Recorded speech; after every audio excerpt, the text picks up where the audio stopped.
So y'all, I wanted to get all fancy with this video, green screen and all that, but my girlfriend just went outside with my son, and so I'm just gonna seize this opportunity to get this video out. This video and the next video are gonna be about dysfunctional family roles as well as archetypes and how they merge together to make us who we are as people, and I'm using the Umbrella Academy cast to tell the story. So let's get into it. So first up we have Grace. She represents the mother archetype. She is everything that the universal mother is. If you look at her, she's very deliberately that 50s mom, that Leave It to Beaver mom, very wholesome, but also with this like naughty edge to her. If you remember that episode where they were saving Luther's life, Grace is in there in this light pink fitted dress with a clear plastic apron on top of her, like total fantasy cosplay outfit, right? And then the dysfunctional family role that she embodies is totally the caretaker. She's literally programmed to make excuses for Sir Reginald, right? Half of the dialogue that she has on this show is just defending her husband. Oh my god, he's such an upstanding citizen. He was such a contribution to society, etc. And then the other half, she's just asking the kids, oh, what do you want for breakfast? Do you want me to make some fresh squeezed orange juice for you? Like, what can I do to help you? That's really typical caretaker behavior. They try to fix the dysfunction by self-sacrificing. Okay, and so then we have Luther, number 1. Total wounded golden child energy, total wounded hero energy, and funny enough, his archetype is actually that of the hero/knight. He's loyal and self-sacrificing, willing to fight to the death in the name of duty, extreme devotion to his leader, which in this case would be his father, Sir Reginald.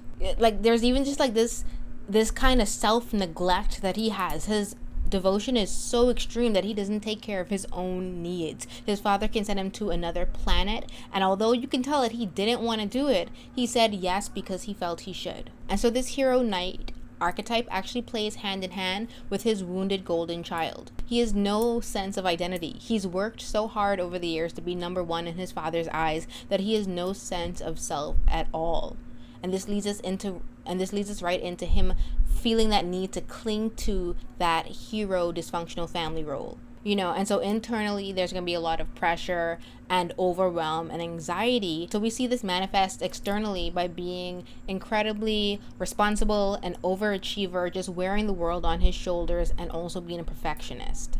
And so then we have Diego, number 2. He totally embodies the anti-hero archetype, that of the rebel. He grew up in his brother's shadow and totally hated it. He's this like dark vigilante character. I mean, really the hero, but in the reverse, the dark hero.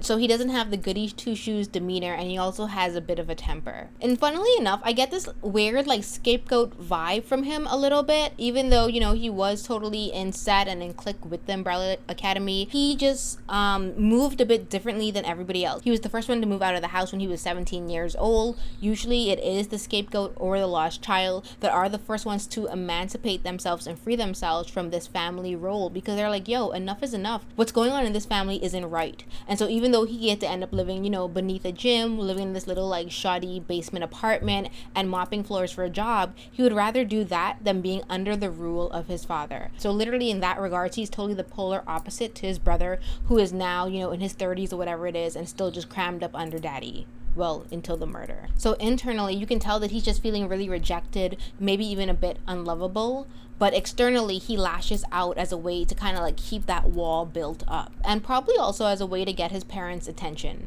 And the last one I'm going to do in this video is number 3, Alison. She is totally a temptress. The temptress is characterized by a woman who is overall physically desirable, but at her core has just something that's a bit unethical about her. And I think that really does describe Alison. She's charming, but has no problem exploiting others to get her way. And essentially that's what Alison does with her power of the rumor, right? She has no problems just telling you what to do so she can get her way, so she can become famous, so she can be the number 1 celebrity of the time, even if it means beating out other actresses that just might have been more talented than she was. So she's not using this power to save her life, to save the city. She's using this power just for her own good. She also has a little bit of a princess archetype where she's beautiful, she's fashionable, and also a bit entitled. Both the hero, kind of that golden child energy, and the temptress need to feel desired. I think I mentioned in my last video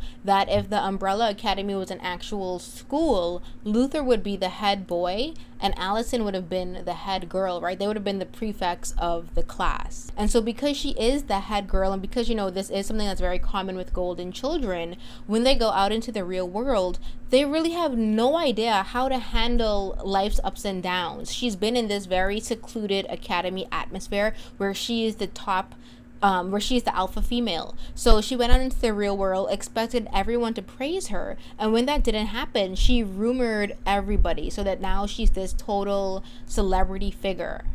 She could have wanted to be an actress and just went about it the regular way, right? Just like with Vanya and how she wants to be in this orchestra, she works night and day at the violin. But Alison didn't do it that way, did she? She decided to use her power to get what she wanted and took the easy route. So coming up in the next video, we're going to have my personal favorites. We're going to have Klaus, number 5 in band, and just so many daddy issues, right? And then we're going to finish strong with Vanya, Sir Reginald, and Pogo. So this has been Kia from Mama Healer, and I'll see you in those videos. Take care.